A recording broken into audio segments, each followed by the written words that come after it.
Good morning. So good to see so many people out. I love observing human nature, airports and so on, but also conferences. And one of the things about humans is that we're social creatures. We like interacting with other people, but we're also very tribal. So we like to interact with people that are part of our in-group. And so as I look, I wonder how many of you are sitting at tables where you know everybody and where essentially you're with people from your own company, your own tribe. A little bit later on, we're going to do some table discussions, and I think safety is very much enhanced when we get communication across tribes. It's very easy for us, and history has shown that we can be very ethnocentric. And when we're stuck in our tribes, we don't learn a lot of lessons from outside.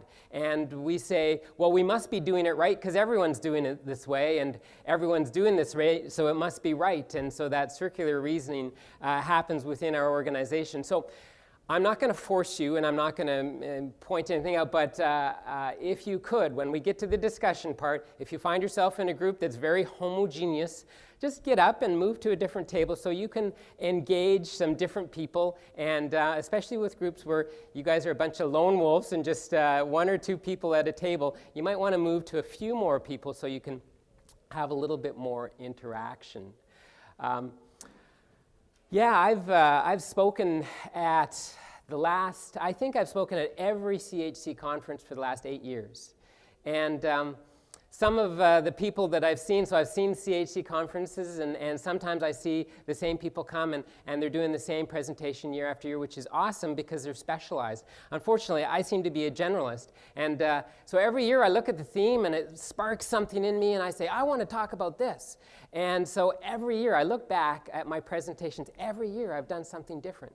I've got a master's degree in system safety, so sometimes I've talked about how to build a good SMS. I've studied a lot in human factors, so I've done human factors stuff. My studying has been in that area, but if I have an area of applied expertise, it's in risk management. Because early on, I worked at Transport Canada for a bunch of years, and while I was there, we implemented this risk management process. And I made a mistake. I was at the beginning course, the very first risk management course, and it was a bit of a disaster, 5 days long and horrendous, and I offered a detailed and extensive critique of the course. So what do you think happened next? I got involved in the implementation of risk management at Transport Canada and taught virtually all the courses in Pacific region to the inspectors. And after that, I started facilitating risk management sessions. And so although I haven't had a whole ton, I've had some formal training in risk management, I've had a lot of applied expertise in it. Spent a lot of time thinking about how do we do risk management better. Because in my current position, my role now is I'm a consultant, I float around, I get to go into all kinds of different companies. And I don't know if you've ever wondered, I wonder what other companies do about this or that. I've seen probably 100 different companies and how they do different things. And it's interesting, but one area that I see routinely and consistently not done well is risk management. And for me, it frustrates me because I see so much potential in risk management. I actually live and breathe. Risk management isn't just some stale topic. For me, it's something that has changed the way I process decision making in my personal life and my professional life. And so it's frustrating when I see this, what I think could be an awesome, awesome tool in the hands of managers and companies being so totally misused in so many places. And so that I really saw this theme this year of practice, putting theory into practice, and I thought, I want to talk about this. I was a little worried, to be honest, that I was going to be a little controversial today. But after watching Sydney yesterday, I thought, no, no worries, no worries. I actually studied with Sidney Dekker for a few weeks.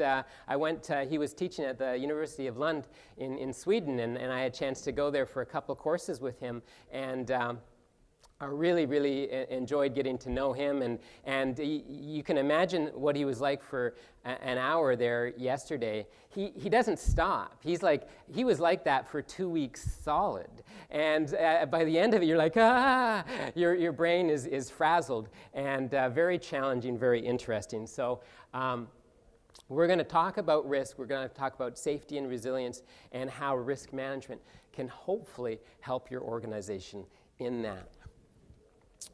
There's a second reason, though, I have to be transparent about why I want to talk about this topic of risk. So let me be completely upfront with you. It's because I'm flogging a book.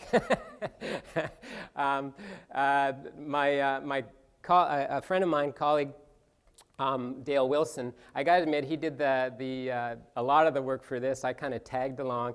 But we wrote this book called Managing Risk. It's primarily, to be really honest, a textbook for college aviation students.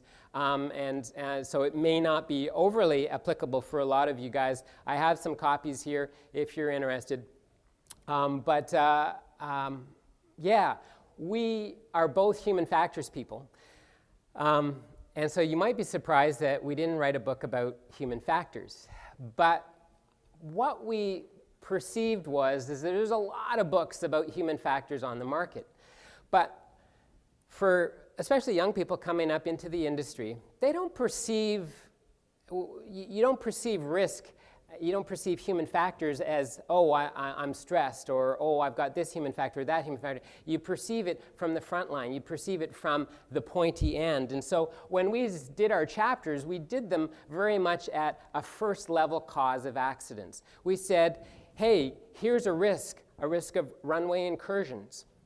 Let's talk about how that happens. Let's talk about what some of the underlying causes of that are, and let's work that out.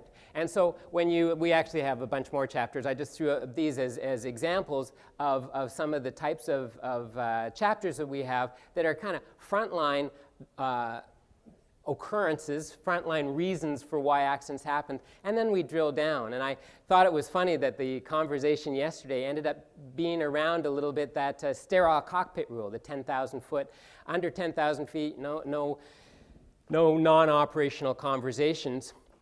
And it's funny, as we wrote this book, how many times the sterile cockpit rule came up as a good thing to mitigate some of the risks. It's important to respect that sterile cockpit rule. So as I was listening to the discussion yesterday, I thought, it's interesting to hear the bouncing off with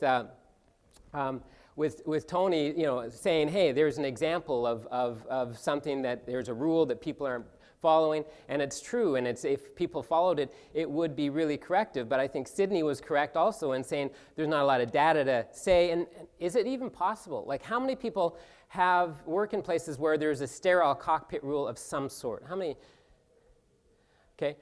people actually follow it? Is that a standard, it's an SOP, but is it one that's broken frequently? Yeah. We're social creatures. We like talking, and if you're in the middle of and something comes up in your mind, you start talking about it, and it doesn't seem like it's that. So is it even possible to follow that rule? And then you have Scott who's saying, well, sometimes there's rules and we don't know the reason why, and I wanted to jump up when Scott said that. We're all adults. If there's a rule and you can't explain why that rule exists, you're going to have a hard time making a lot of us follow it, aren't you? And so we're adults, and so explain a rule to me, because I'll comply with the rule when I understand why it's there. And actually, misapplied rules are a huge hazard. And so let's not have misapplied rules. If we understand what the rule is for, we're less likely to misapply it. At any rate, I digress. Let's talk about risk for a little while.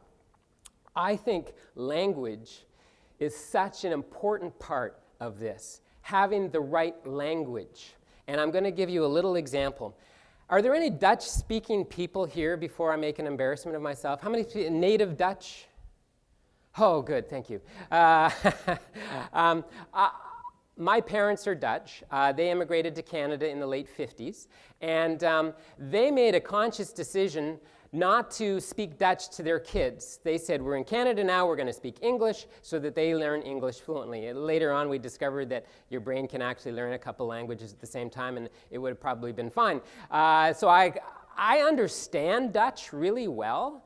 I don't speak it worth a darn. All my brothers and sisters, and I'm a family of 9 kids, all of us speak English to each other. We don't ever speak Dutch to one another.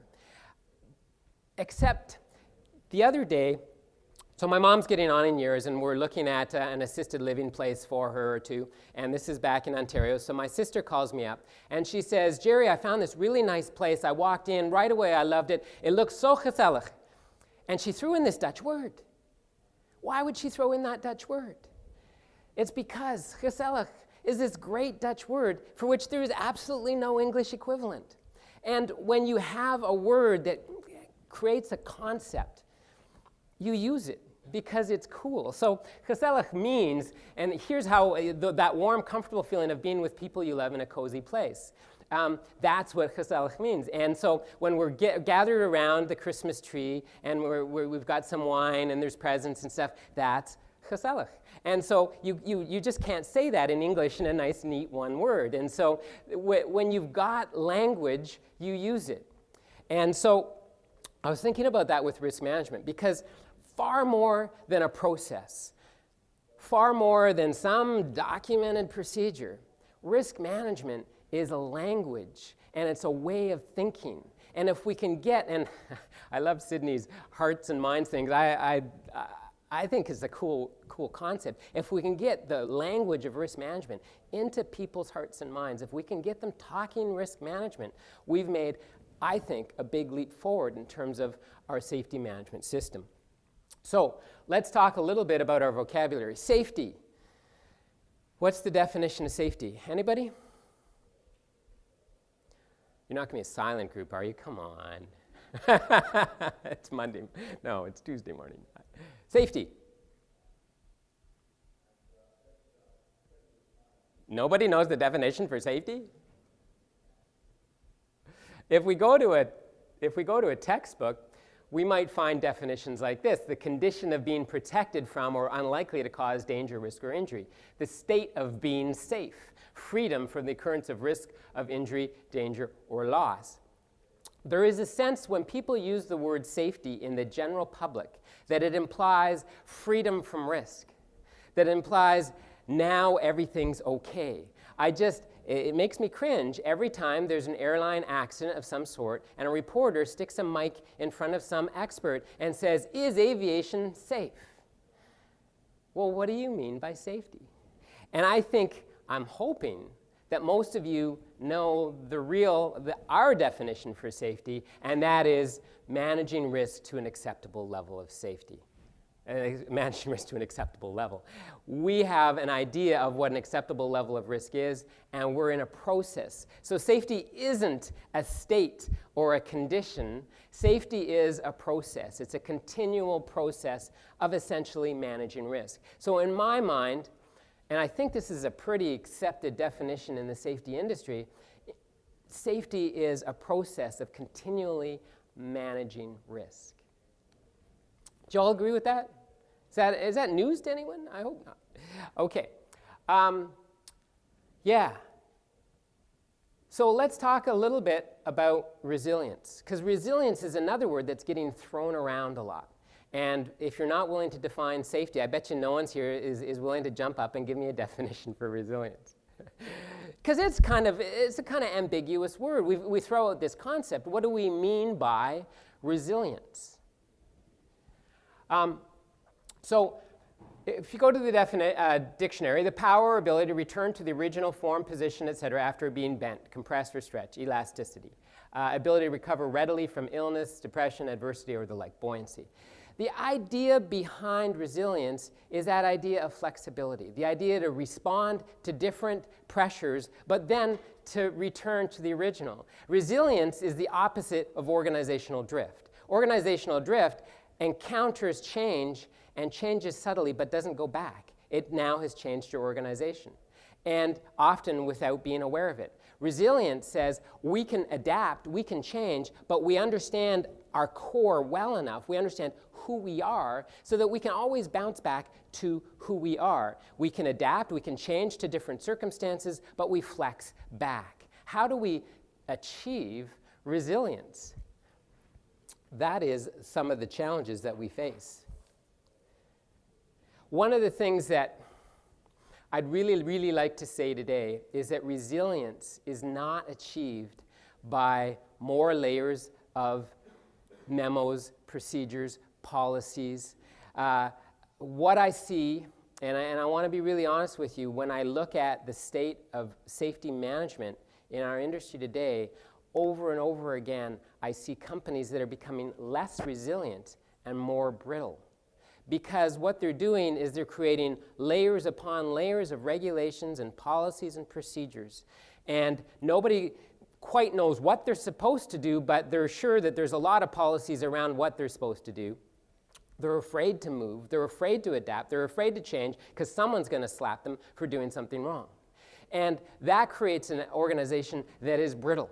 It creates an organization where I come up, this is one of my pet peeves, I come up to the gate agent at the airport for an airline, and I ask them, hey, can you do this or that for me? And I know that it's actually advantageous both for them and me to do it, and they say, oh no, that's against our policy, we can't do that.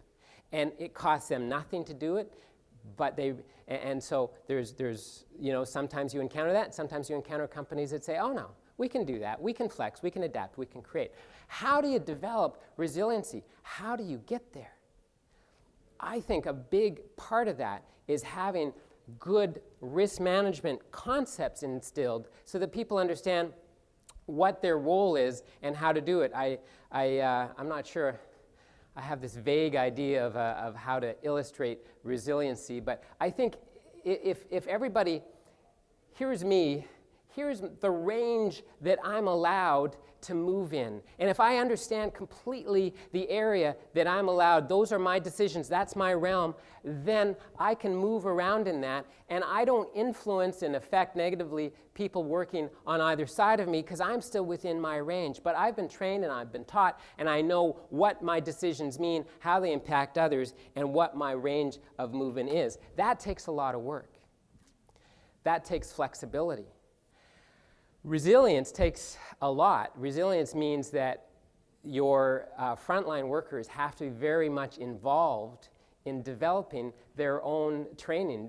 They have to be very much involved in telling their supervisors and managers, here are the goal conflicts within my job, here's what I need in terms of knowledge and information in order to make decisions on the fly. Supervisors have to then go and train everybody to a common standard around those decisions, and so supervisors then have to not only know well the frontline job, but they have to be good communicators and teachers. And then you need management that supports all of that. And if you don't have all of that ingredients, it's really tough to get your organization to move into resiliency. That's where ultimately we would like to go. Achieving safety and resiliency, again, I don't think it can be done through regulations, policies, or procedures. I think that we've created safety management systems, and they're not working effectively. So often I talk to managers, accountable executives, and what they say is, we've got a safety management system, it does a lot of stuff, but I'm not getting anything out of it. I'm not getting the data, I'm not getting the intelligence out of it. And so what I think it's sort of like is, if we think about safety management system and business accounting, business management, what we see under business management is what we have in all our companies. We have invoicing procedures. We have ways to monitor the flow of money through our company. And so we have accounting procedures, bookkeeping, and then what we have is analysts who compile all that information and present it to our managers in a digestible form. The managers, their job is to create 5-year plans and vision and look forward, and they use that data to do so. But can you imagine if you presented your manager just with a raw spreadsheet and with no analysis whatsoever and said, figure it out? That's essentially what we're doing on the safety side. We're generating a lot of data, but I'm not sure we know quite what to do with it yet, so we just give it to the manager and say, here you go. There's 150 reports in our incident reporting system, and here's a rough idea of where they come from. And so we need to be better at this. I think that, again, I'm selling you on this idea, embedding the concepts of risk management into people is the way forward for a lot of this. But how do we engineer that? How do we get there? How do we get that vocabulary into common use and get people thinking about it? That's the challenge. So what I would definitely want to do is start with management. One of the mistakes I think we made at Transport Canada is that we started teaching risk management to all the frontline inspectors at the same time as the managers. And what really should have happened is a full year before we went to the inspectors, we taught the managers risk management and started them having used that language and using those ideas and sparking the interest in our inspectors to say, okay, there's something different happening, and then give it to the inspectors. I think it's really important that this be top down, that it start with the managers. So do some risk management training and then put it into application and do a good risk profile of the company. And we're going to talk a little bit more about risk profiling because I think it's incredibly important in terms of moving forward with your risk management. Also, risk management really works well in a change management kind of form. So if you're contemplating any change within your organization, I would encourage using a risk management process to help you with that. I'm going to brag about one of my clients. I suppose I shouldn't name them, but they've been a client of mine right since I left Transport. They were one of my first clients. And they called me up basically saying, we're being regulated into safety management. Can you just give us the minimum? What's the shortest manual we can get away with? Tell us the least we need to do. So they were minimalist. They were definitely being regulated into this thing. What was really interesting, I just had started working with them when there was a bit of a disaster. Something had happened, and so this is, I'll spill the beans on this. It's an airport, and one of their leaseholders had built a building. And the communication between the leaseholder and the airport hadn't been great at the time that the foundation was laid. And essentially that building got put exactly where the airport had hoped would be a helicopter flyway. And so now it was sort of like, oops, what do we do? So I just started this work with them. I said, let's run a risk management process on this. So we did it, and their response was, man, we should have done this before they started construction. So not too long after that, they got some big federal money to do some major expansion. And I was on the phone with them. I was in there all the time. We were running risk management processes proactively, and they loved it. And today, that airport is running risk management processes 7, 8, 9 times a year on their own. Plus, they're calling me and probably to run 1 or 2 a year for some of their bigger ones. They have bought into this, and it's in their language. It's embedded in the way they talk. It's embedded in all of their processes. And so that's my success story. And it's a vision for, I think, where we can go. Once you've got management kind of lined up on that, then you start into supervisory and frontline staff. And we're not going to teach a complex process to them. We don't need some 40-page thing that is going to bend their mind. We're just going to do something relatively straightforward and simple so that they can use it as a way of thinking. So, yeah, let's talk about that way of thinking for a little bit. So again, definitions are important. The trouble with these definitions is we use these words every day. We use them almost interchangeably, and yet in risk management they have very specific meanings, and the reason we separate them out is super important. Hazard means anything that has the potential to produce negative outcomes. Opportunities also are hazards. So often we think about hazards as some kind of obviously dangerous thing. Speeding, for instance, is a hazard. But right now, there's all kinds of hazards facing us. Right now, for instance, offshore, 100 miles offshore, 2 tectonic plates are sliding past each other. That's a hazard. It's a situation. It's a current situation that's underway. Hazards can be an opportunity. I had, when I started my own business, I had an awesome opportunity drop in my lap. I got a call from the CAA in Kenya asking me to come over and teach safety management systems to all of their managers. It was a great opportunity. But I ran a risk management process on it because there was a lot of unknowns. And that risk management process helped me a great deal in anticipating some different possibilities. If you buy a new machine, buy a new helicopter, new aircraft, run a risk management process to see what potentially could go wrong. So there's lots of different things that are potentially hazards. Risks, then, are those bad things that we're afraid of. Risks are the things we can measure in terms of probability and severity. So the hazard is the condition, the risk is what we're afraid of. The challenge with a lot of risk management processes is that we spend a lot of time in the risk assessment piece trying to figure out what level of risk this is. And we're very poor risk estimators, and so that becomes challenging. We're going to talk a fair bit more about that in a little bit. One of the things we do well, though, is evaluate relative risk.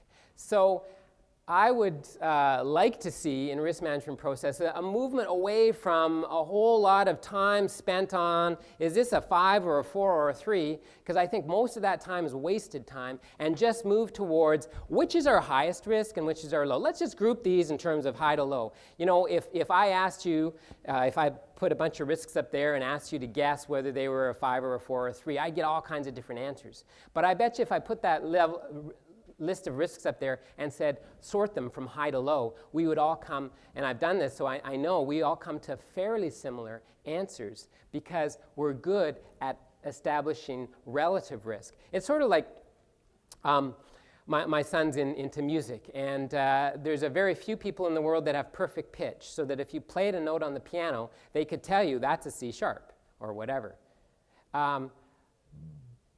Very few people can do that.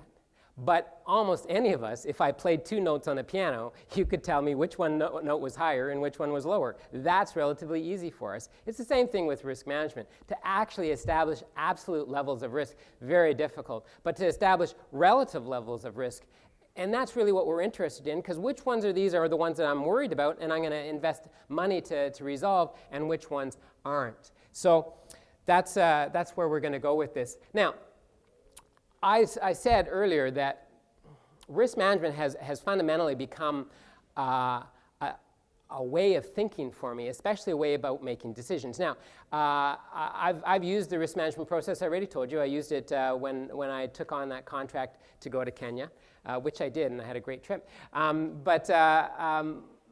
Recently, my wife and I moved to Campbell River.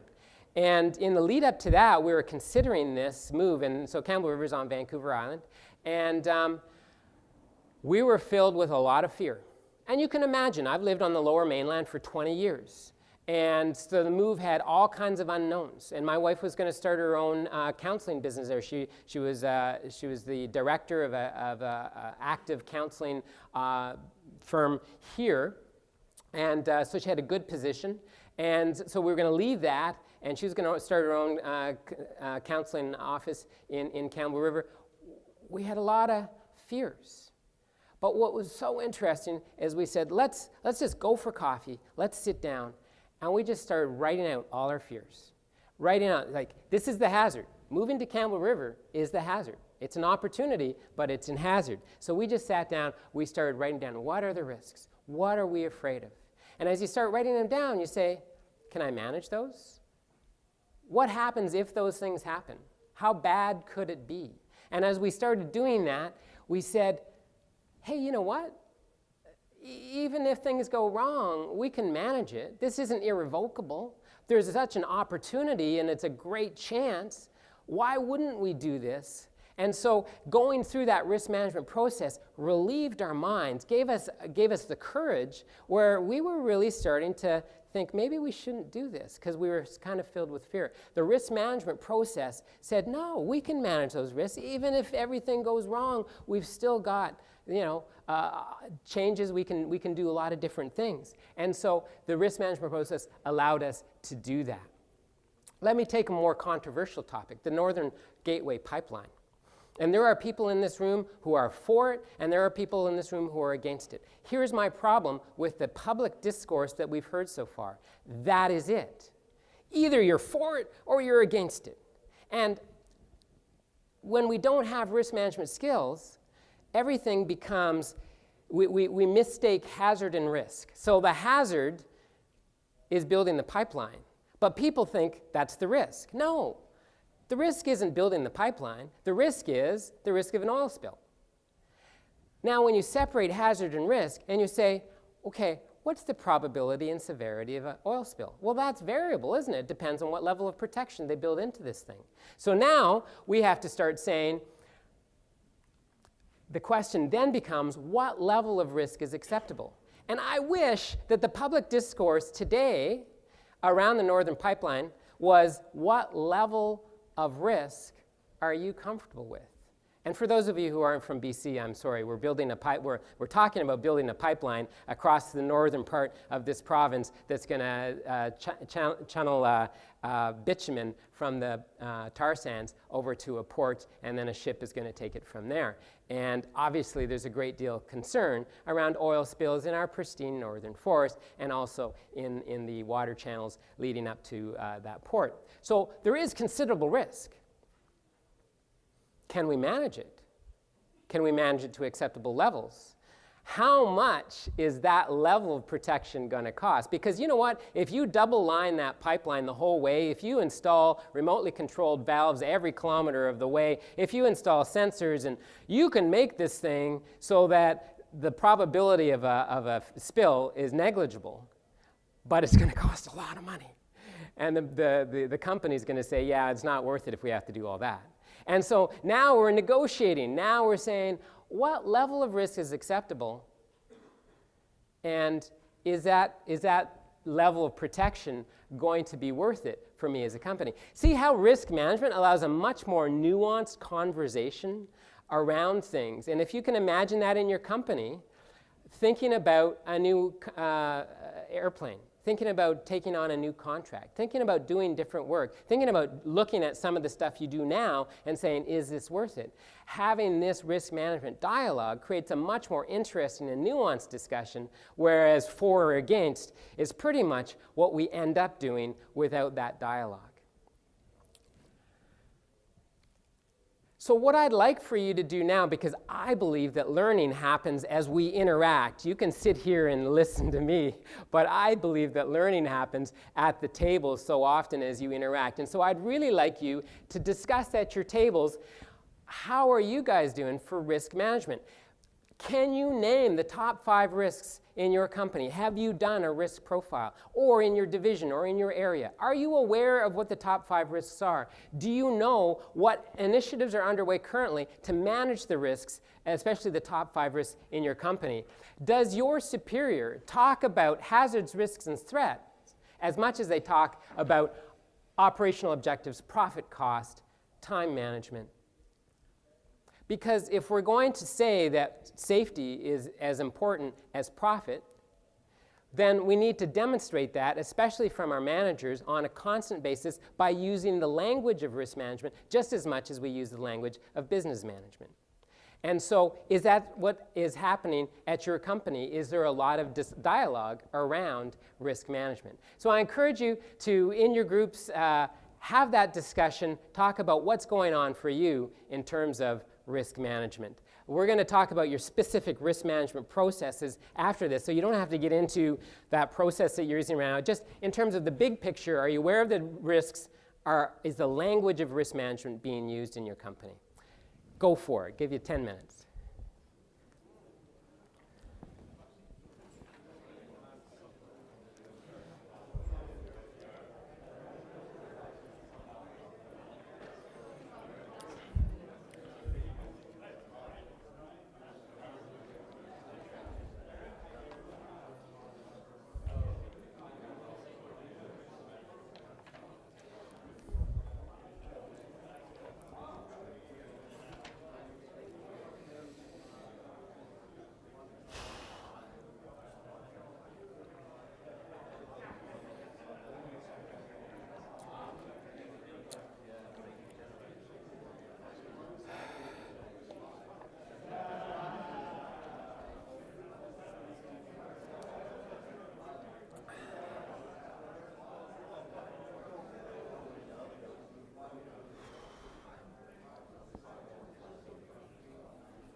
So did you have any?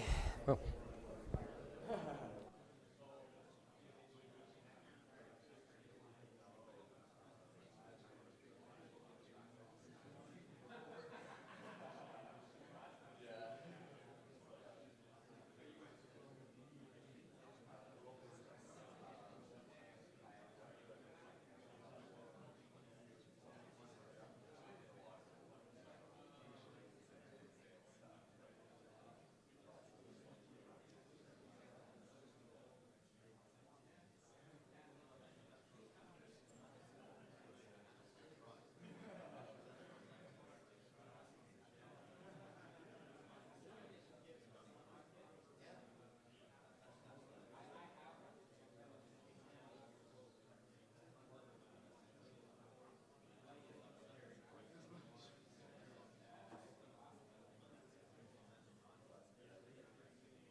This is awesome. I could just talk for half an hour, get you guys going, and just call it a day.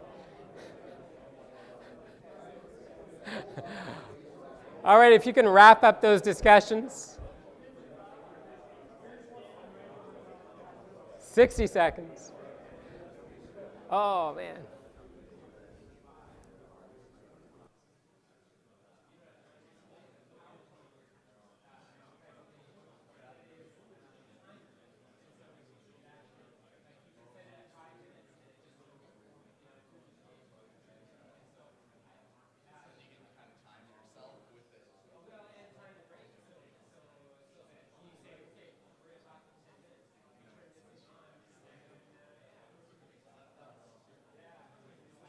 Should have used it here, yeah. All right, well, let's carry on the discussion.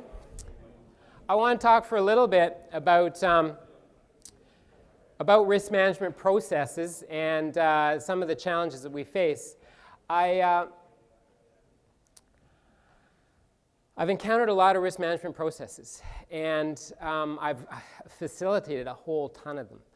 And the one thing I find is that so often they become this rather bureaucratic process, and the thing I've found in facilitating them is it ends up being this argument about this risk assessment piece. And is that a 5 or a 4? And I think that's a high risk, and no, that's, and we get this argument going, and we waste so much time there. We waste a ton. How many people have had that experience of running a risk management process and spending hours in the risk assessment piece? How many people have, thank you. And that's frustrating. And you know what's really frustrating for me is that all that argument gets you almost no results. It doesn't actually end up making a whole heck of a lot of difference. When you get to the risk mitigation part, it only makes a smidgen of a difference. And so you've just wasted hours of your life, and frustrating hours too, to really get you very, very little results. Yeah? Sorry, I find when you're in that discussion, Sure. the actual question that then gets asked is, well, what do we need to put in order to make sure it doesn't go wrong? Right. And I'm not arguing it. There's total value in discussing level of risk. What I find frustrating is this whole trying to put a number to it thing. And so what I've done when I've facilitated risk management is we get into the discussion, but we don't try to assign a number. We just talk about what is the risk, what are we afraid of, and I find that to be a much more interesting discussion. And like you say, I think that's where it bears a lot of fruit, and that is, I think, the value in the risk management. It's just that numerical thing. What I also find is, I mean, we do these processes where we talk about let's risk profile your job. And so now we're going to break down your job into every conceivable little piece, and then we're going to risk assess each of those pieces, and we end up with this document that's pages and pages long. And did we really learn a whole lot? Or would it have been better just to sit down and say, when in your job do you feel most at risk? What are the hazards in your job? What are the risks? And how do we help you manage them? And I wonder if that wouldn't be, and I'm throwing this out because, again, the current system is that very long, detailed job analysis piece, and so I'm speculating. I'm not telling you what to think. Like, I like that, what Sydney said. I'm going to say all these outlandish things. I'm not telling you what to think. I'm just throwing them out. So I'll say some outlandish thing. But what if instead of doing that detailed job analysis, we actually sat down with people and said, tell me what your sense of your job is. Where are the hazards? How do we help you manage the risks? And move forward from there. If you've currently got a system that uses probability times severity times exposure, and you come up with this numerical number, that's fine. You know what, numbers, letters, colors, I don't really care. The challenge I have with numbers, the reason I don't like numbers, is because I think what we're doing is essentially qualitative. And when we put a number to it, suddenly it makes this transition to quantitative. And we feel like now we've got a number. we don't have a number, we have a qualitative evaluation. And so then when you start multiplying the numbers, you multiply the error, and then you come up with a number that's your risk level. And then what happens is people say, aha, well, if it's 25 or over, stop the operation. But if it's within 8 to 25, there's caution, and below 8, you're okay. Well, I hate to tell you, it's an illusion. You just can't, it's not absolute level of risk, it's relative level of risk. And it's so easy for me to come up with a number that's 27 and then say, oh, sorry, no, that's actually a 3, not a 4. And I can bump it down to the acceptable level. That's easy.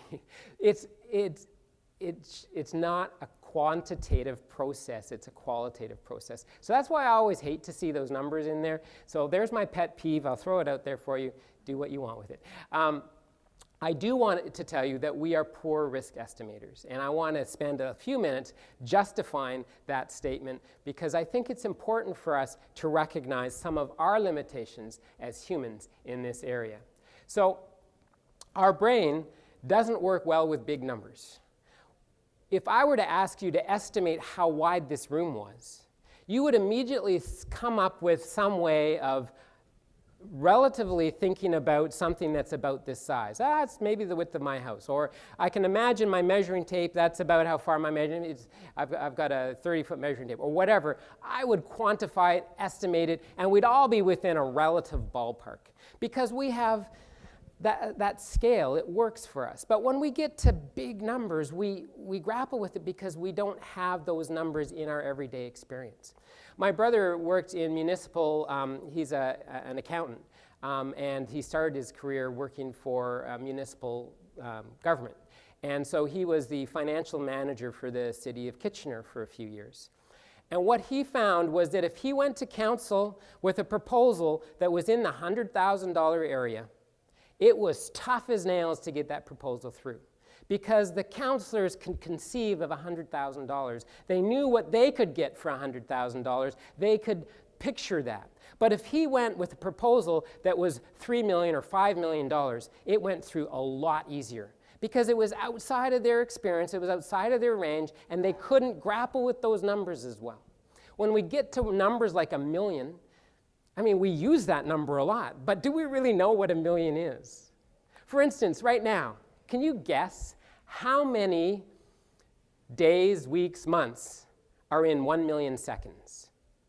Guesstimate, without pulling out your calculator. Anybody want to guess? Shout out a number, come on. Random. Nobody wants to. You got, pardon? 4 years. Anybody else? The numbers are, I guarantee, are going to be all over the place. It's actually 11 and a half days. But we can't conceive of what $1 million. I was surprised at that result because I was like you. I was like, because I thought about using this illustration. I thought, what is 1 million seconds? And I thought it was going to be years. And I was like, it's only 11 days.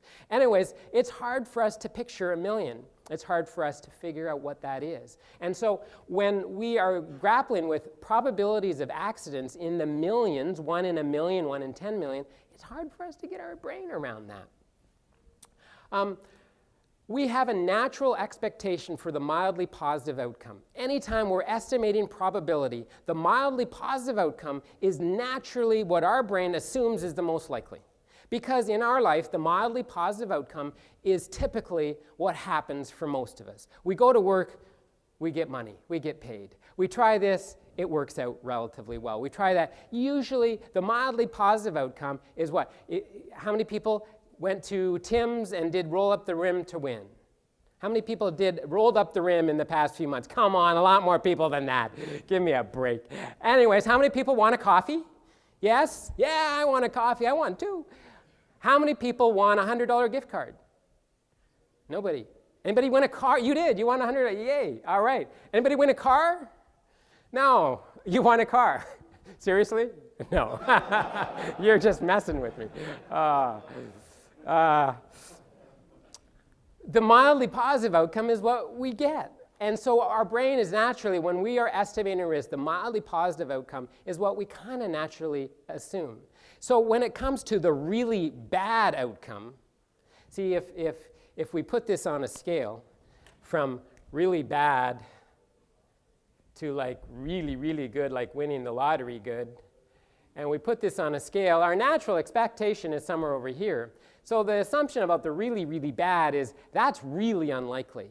And so we just naturally assume that those disasters are just not going to happen. And we're going to talk about invulnerability in a little bit. But it's a natural outcome of the way our brain processes information and estimates risk. So we just have that natural expectation. And then we have these brain biases. And I love talking about these brain biases because I just think they're so darned interesting.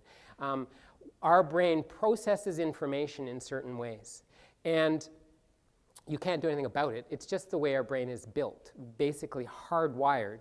And these brain biases are evolutionary. They help us. And if we think about the challenges of what faced our early forefathers, we had to take substantial risks in order to survive. And we had to convince ourselves that those risks were manageable.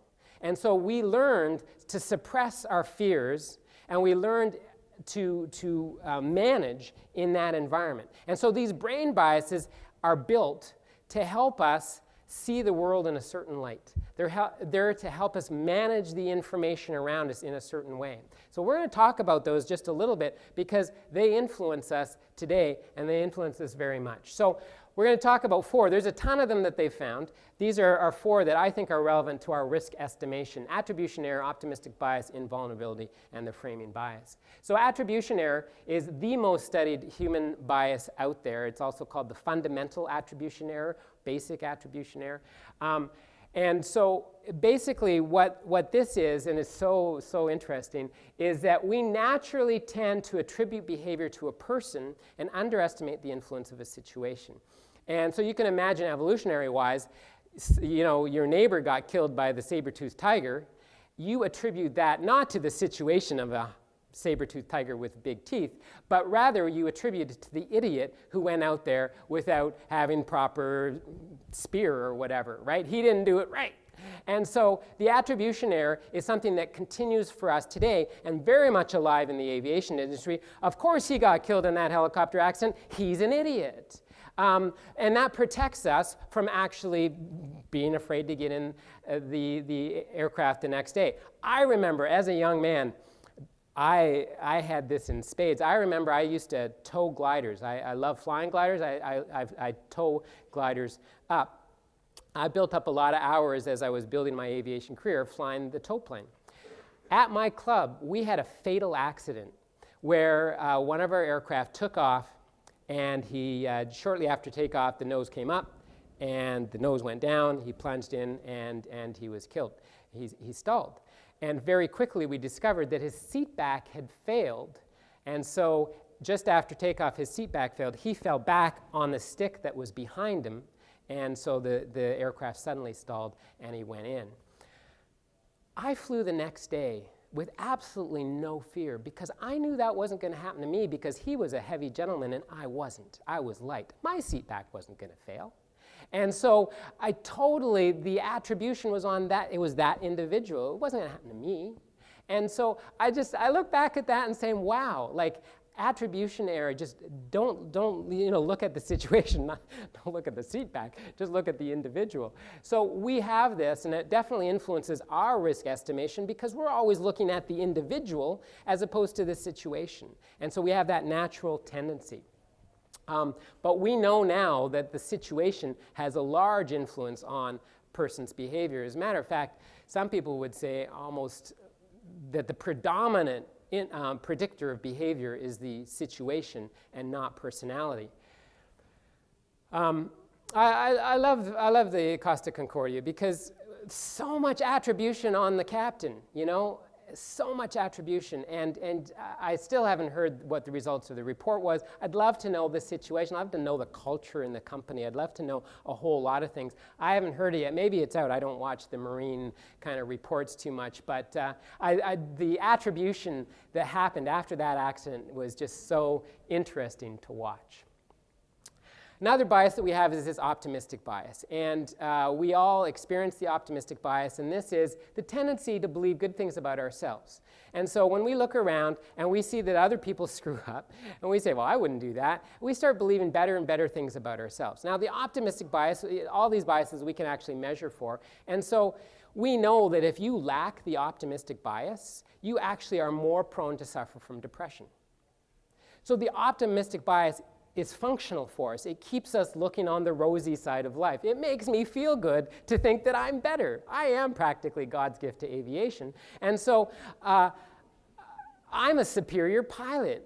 And what happens then is that my risk estimation as a pilot, and again, I look back and I did some work in Africa as a pilot, and I still remember getting that call in the middle of the night. Some young aid worker off in some distant village was having an appendicitis attack. Can you fly out and get her? Well, this is in Sahara Desert. There is no lights anywhere. So I'd be taking off from a lit airport, but I'd be flying into an unlit remote strip in a village. And maybe I'd get some people with torches. But there was a 2-hour flight over absolutely no lights over barren desert at night. And I thought, I'm going to do this because I'm God's gift to aviation. I can handle this. And cooler heads prevailed, and they found alternate transportation for her by ground to a hospital that wasn't too far away. But I think we need to be aware of this in terms of our risk estimation. Very often we aren't good at evaluating the risk level because we think we're a little bit superior to those around us. Invulnerability is the tendency, therefore, to believe that bad things happen to others but not ourselves. We constantly underestimate, as I already said, the probability of bad things happening. And so when we actually look at, I did this a few years ago. It was a little bit stark, as I looked at the number of glider pilots in Canada and the number of fatal accidents. I was trying to convince myself and my spouse that gliding was actually very safe. And I ended up proving the opposite because there's about 1,000 licensed active glider pilots in Canada, and we seem to have about a fatality a year. You figure out the odds. It's not great from an aviation safety standpoint, and so we have a ways to go in the gliding world, I think. Of course, these are a lot of people that have very little experience here. I'm now justifying myself continuing flying. The stats are not relevant to me because I have all these thousands of hours, and a lot of these guys are maybe 20, 30 hours of experience. So that's why I continue to fly gliders, because it doesn't apply to me. The last one I want to talk about is this framing bias, and I think this one is really, really important for us, and especially if you're in management, but for all of us, and that is that we hate to lose, and we have this natural bias that when it comes to taking risks, we're more likely to gamble. And so the illustration that I use is this. If I tell you, I've got $85 cash, here, I'm going to give it to you, but there's a choice. I also have a lottery ticket, you win $100. So the choice is between $85 cash sure thing or a lottery ticket where there's an 85% chance of you winning $100. Really good chance of winning $100. Which one are you going to go for? How many people want the cash sure thing? How many people are going to go for the lottery ticket? Okay, so we have a few gamblers, but most people take the sure thing. If we flip that around, you owe me $85, pay up. Okay, but there's this horse race. My horse is winning. There's an 85% chance my horse is going to win. And if he wins, you owe me $100. But if he doesn't, you owe me nothing. Now, how many people want to pay me the $85 and how many people want to go for the horse race? How many people are going to pay me $85? How many people are going to go for the horse race? Yeah, so when we flip it around, when it comes to a loss, we are much more willing to gamble. It just seems to make more sense to gamble. Because what we're doing is our brain is focusing on the loss, not on the risk. We're focusing on the sure thing loss. And so it's called a framing bias because if we framed it differently, the outcomes would be different. I can frame it in different ways and I can get different outcomes. If I tell you you're going to go for a medical procedure and there's 80% success rate, you're going to feel okay about that. Sounds not too bad. But if I tell you that 1 in 5 people die from this procedure, suddenly it doesn't sound so good because we're focusing on the negative. So how I frame it is very, very different. And so that's why we call it a framing bias. So when we're doing risk management, we need to make sure that we're looking, yes, at the loss, but also what risk are we taking. So for my everyday decision making, I go, a few years ago, this was my example, because it was brilliant. I bought a new car. I didn't know how long, the little fuel light comes on. And it was the first time that the fuel light had come on in my car. And I thought, I have no idea how far I can go. But at the time, I was living in Langley. And Langley Gas, we're inside the Greater Vancouver Regional District, so there's a tax on the gas. But if you go to Abbotsford, that tax is not there. So gas is typically 5 cents a liter cheaper in Abbotsford than it is in Langley. So I'm getting in my car and I'm driving to go to Abbotsford. And just shortly after I start my drive, the fuel light comes on. Now, everything within me is thinking, just keep going to Abbotsford. I'm sure there's enough gas for the half-hour drive to get to Abbotsford. Because what I'm doing is I'm focusing on that 45 liters times 5 cents and the $2.50 that it's going to cost me to get gas in Langley. But then my mind went to this, and I thought, wait a minute, Gerry, framing bias. Let's reframe that. Let's imagine you go and you run out of gas. Let's look at the risk I'm taking. What happens if you run out of gas? Oh, man, I'm not going to make my appointment. It's going to cost me, the tow fee. It's going to cost me, you know what, $2.50. Come on, it's just not worth the risk, And suddenly you change that perception. And so one of the challenges and one of the beauties of risk management is it makes us look at the risks that we're taking, and it reframes it for us. And so risk management is very good for that, and that's why I think it's very, very strong. But it does, I think that this is a powerful bias within us, and it actually explains a lot of accidents. When you actually look at the Space Shuttle Challenger accident from a framing bias, and you realize those guys sitting around the table making a decision around that O-ring, what were they focused on? They were focused on the loss. If we don't launch, here are all the things that are going to happen. And then we have this kind of unquantified risk around a cold O-ring, but the engineers can't even give us numbers. And so, yeah, it seems logical and natural to make the decision they did if we look at it from that standpoint. If they'd switched their focus and said, what are the risks we're taking if that O-ring leaks? But they didn't do that. They were focused on the operational loss. So I think that's important. Okay, so what? I think the focus of risk management needs to be on the continuous look for risk, evaluating them, figuring out how we can come up with reasonable mitigations. I think that some of those brain biases and the fact that we don't evaluate risk well create challenges for us. And so I think that the value in risk management comes in really discussing it. I think that risk management's value comes in the dialogue. It doesn't come in creating numbers and tables and all that kind of stuff.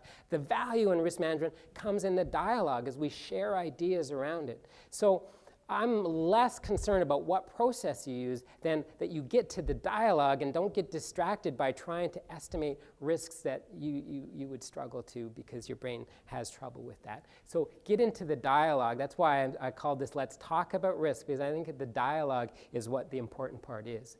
What I would say, as the focus is often on the risk assessment process, and we should be more thinking about what the relative risk is. And so I would encourage you, when you get into risk management, document the risk. What are we afraid of? Let's talk about what makes the hair on the back of my neck stand up. What am I afraid of? I had a great session with one company where I just went in and said, you have an accident tomorrow. Tell me what you think that accident's going to be. And we sat and we talked about all the different things that they were concerned about. And it was a great session. We spent the whole day just looking at the different risks, looking at how we could mitigate them. We never once did a risk assessment. We never once did probability severity. We just talked about what are the risks. Well, I shouldn't say that. We did talk about probability severity, but we didn't go to a table and say, oh, this is a 1 and this is a... But we had a great session, and we came out with some really good mitigation action. So I'd like you in your groups to talk about what does your risk management process look like at your company? Does it work for you? And what would happen if we eliminated that risk assessment matrix piece and instead just talked about what is probability and severity, instead had that dialogue? And so I just invite you to have that dialogue. I've facilitated, in my risk management facilitation, I've essentially stopped focusing on that matrix and just started saying, how likely, how bad, let's talk about it. And we've had some really great sessions. So I invite you to share, what's your experience in your company? How much is that matrix distracting? What are the values? I think that there are some values to it. What can, share your successes, and maybe if we have time, we're not. Anyways, we're going to have this discussion. We'll have a little bit of Q&A. Well, I've got a few more slides, and then we'll wrap it up. So maybe just 5 minutes to discuss your situation, what works, what doesn't work in your company.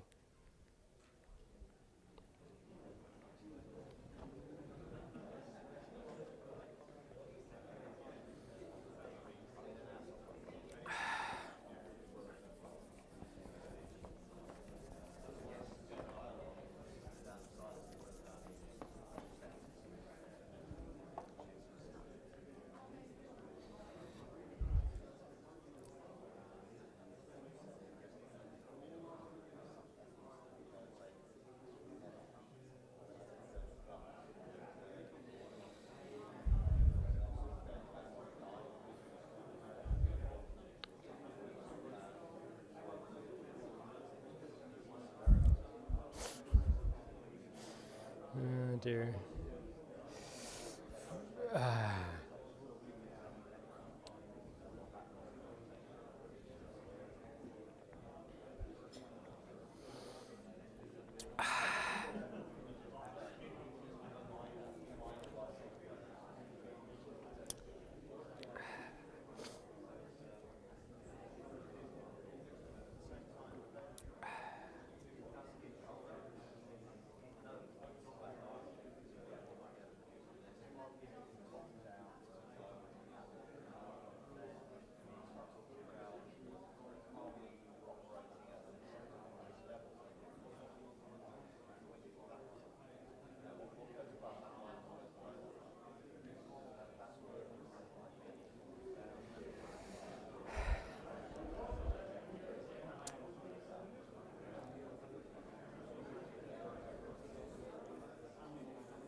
So I hate to cut off the discussion, but time is running on, and I don't want to cut into your coffee break.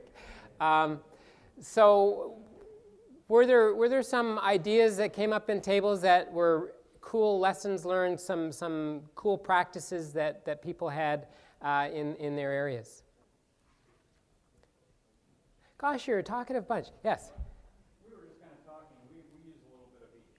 We have a lot of open discussions. I'm a flight nurse. I work for air medical transport team. So, talking about the push to go on some of these calls. Mm-hmm. At the same time, we've got risk assessment for our ground. We do the weather checks throughout the day and that kind of thing. I think you can use a combination of all that, put it together. But in the end result, we always talk about it before we go. Right. Just because we've got a number, it kind of gives us maybe a starting point where we get together and say, I still don't feel comfortable with it, or we're right on that cusp. So I think those numbers can be helpful in some aspects. Sure. The value right there is that instead of saying, I don't think we should go, you can say, this is a 5, and so it just creates just a different language that is maybe a little bit less confrontational or whatever. Yeah, cool. Yeah. One of the things I saw, I've got a contract I'm doing right now with a major mining company where I do third-person audits, and I'm sure you guys all hate me for that. And I feel bad every time I walk into a company and take up people's valuable time doing these things. I really wish the oil and gas and mining companies would just create one standard and one auditor for all of them. Wouldn't you love that? We got to work towards that. But one nice thing for me is I get to see a lot of different systems and a lot of different things going on. And I was just at a company recently where before every flight, they go through, they have a list of potential risks, and they circle where they're at in terms of what kind of operation it is, what kind of other factors, weather and operational factors. And so they do a real quick risk management process. It's a single pilot operation, so there's no dialogue, but at least they stop and think about it. And as I looked through historically, because they keep these records, I could see the last year's flights. And it's not them all just circling low, low, low, low. They're actually circling and making comments and thinking about it. So I thought that had value, And so, yeah. So let's just move on a little bit. So how do we improve risk management at your company? I think that I'm being a little provocative here. Maybe don't get rid of it, but look at it and say, let's downgrade the importance of that actual concrete risk assessment and raise the significance of the dialogue around it.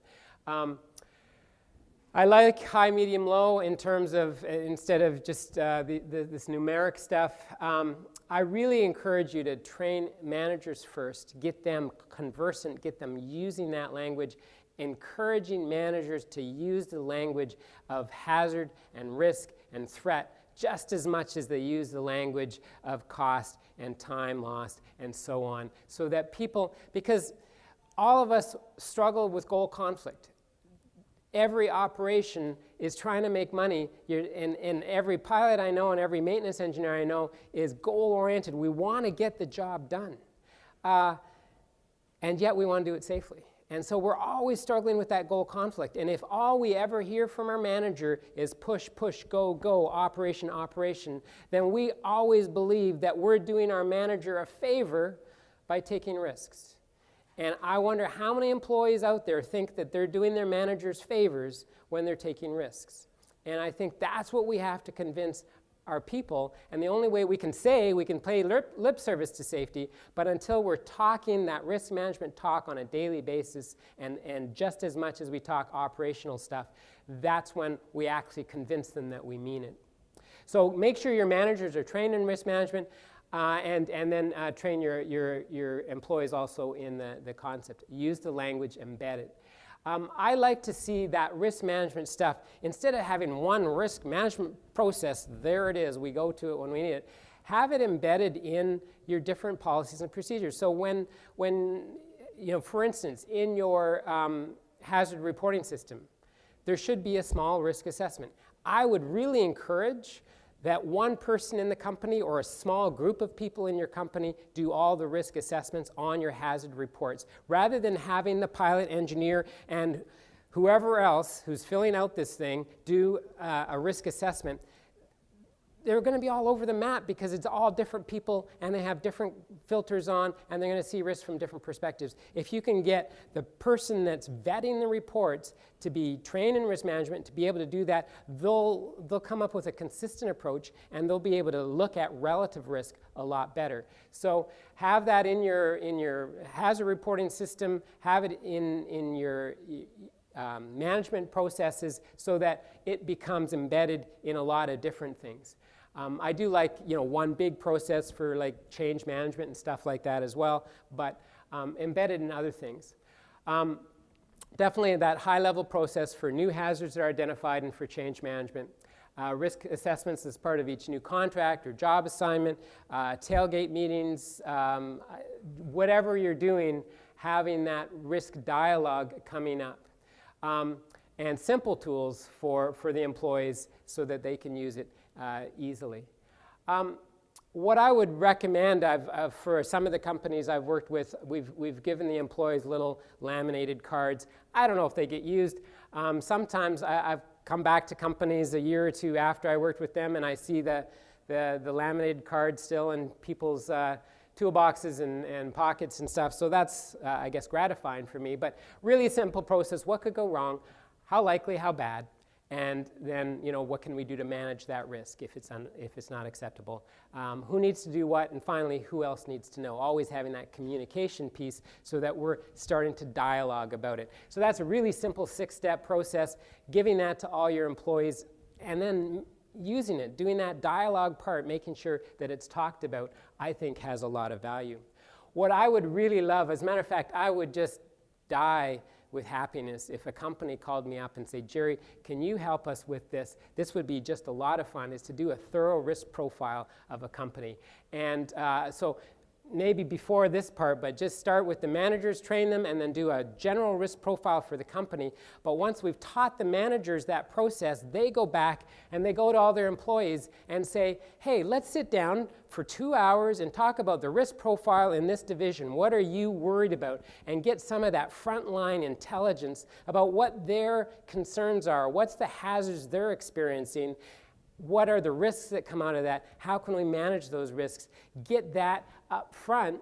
So we train our managers, they do this with their employees, and then they bring all that data, all that intelligence up into a manager's meeting. We pool all that and we say, really, what are the risks that our company is facing? What's going on out there? And now we have a nice risk profile of all of what our employees think and what we as managers think around risks in our company. Now we can go forward with a good plan in terms of how we manage our risks and what our goals are. This really facilitates goal setting, key performance indicators. Hey, these are some goals we can set in terms of managing those risks. Here's some, key performance indicators for that. Hey, let's really work on this. And so that's, I think, where there's a lot of bang for the buck. And just going through this process, it creates that dialogue. Just starting that dialogue with your employees, suddenly they say, he cares, let's continue that dialogue. Hey, we were talking about that last week.